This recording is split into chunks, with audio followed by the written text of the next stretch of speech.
Chair, we're continuing, of course, to follow the news out of Florida, where a shooting at Florida State University in Tallahassee has left at least 6 people injured and 1 person who has lost their lives. Joining us now, Fred Guttenberg. He's the father of Jamie Guttenberg, who was killed in the 2018 Marjory Stoneman Douglas school shooting.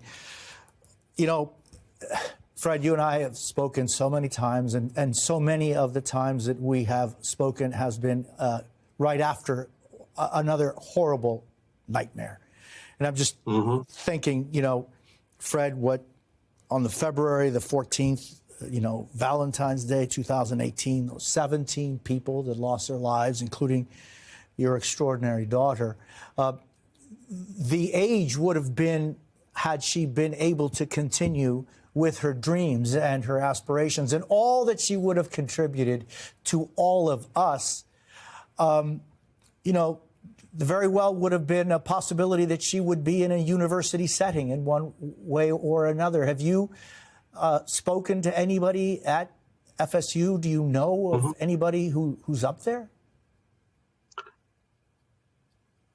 My daughter would be graduating this year from college. My daughter was friends with many people, as was my son, who are at FSU right now. My wife and I and my son have spent the past few hours on the phone with families, with parents and kids, checking in to make sure people are all right, because they were, in fact, there. I can tell you, Jose, I'm not talking about 1 or 2 people who are now a part of 2 school shootings in their lives. I am talking dozens of people who I know who are now a part of 2 school shootings in their lives. I know kids who I've spoken with this afternoon who were not only in the 1200 building in Parkland, but were in that student union today. And so I am... to say I've spent the afternoon kind of shaking would be an understatement. Yeah. Seeing the opening to this new segment with the current occupant of the White House, who was also the president when my daughter was killed, angers me beyond measure because of what he failed to do back then. It angers me beyond measure because for the past 30 days, he has been systematically undoing everything good that we did during the Biden years, the Office of Gun Violence Prevention, all the measures to implement BISCA, the Bipartisan Safer Communities Act, bipartisan legislation, all the executive actions. He has been systematically undoing every single one of them.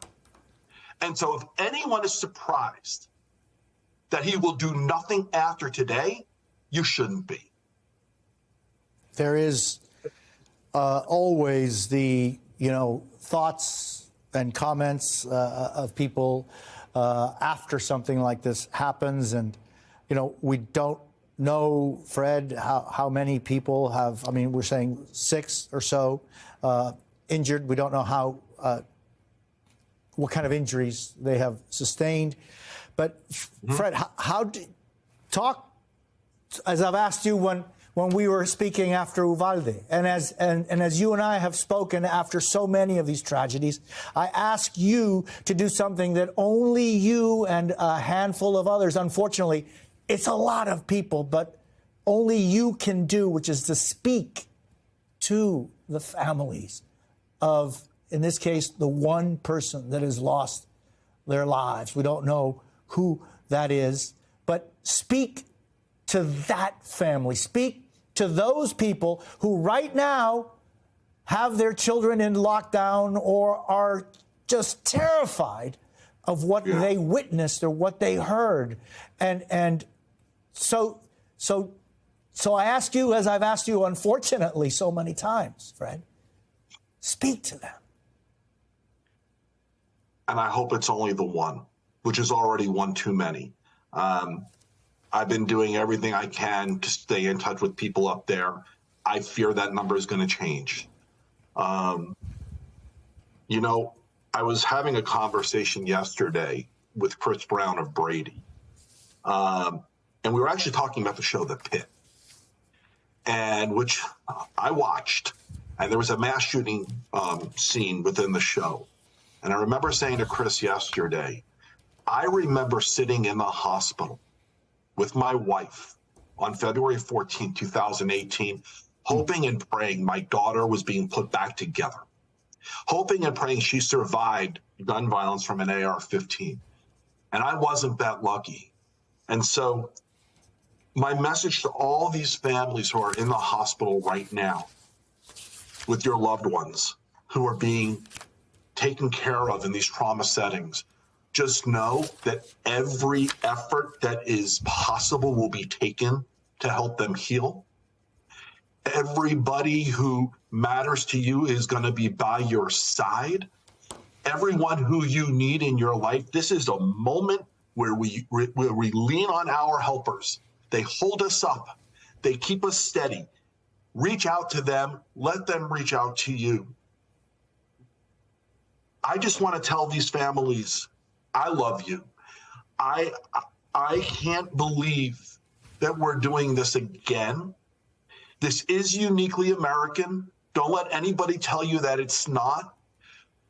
If people want to fully understand why I get so angry when I talk about this, it's not because I'm anti-gun.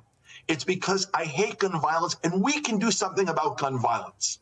We've got to stop allowing those who should not have access to weapons to have that easy access to weapons.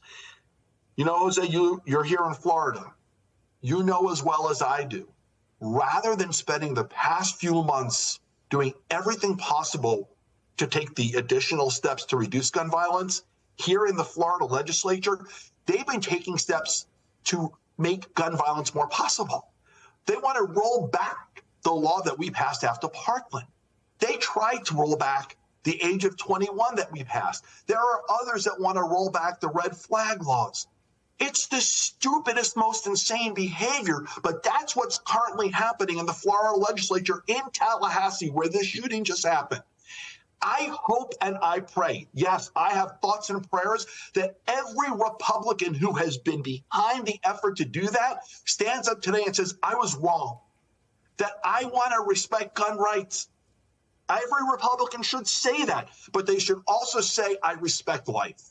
And I want to do everything possible to protect those we love from being the victims of the next mass shooting. Fred, what does your son tell you today? We've had one conversation since the news, and it was about the need to just reach out to everybody we know. Yeah. And so I will be reaching out to him again after this interview. I know that's what he's been doing this afternoon. My son has been very private and very quiet over this. But this brings up memories for him, and this brings up trauma for him that I just, that I can't describe. No. You know? Yeah. I got to tell you, man, Fred, you know, just the thought, and we began our conversation with this, that Jamie would have been graduating this year. You know, we're coming up on May in 5 minutes. And it's that graduation ceremony that you and your family aren't going to be able to have.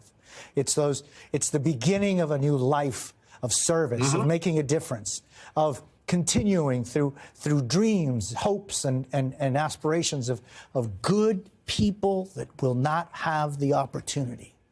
And it just breaks my heart, man. And I just want to say thank you, Fred. I know how difficult this is.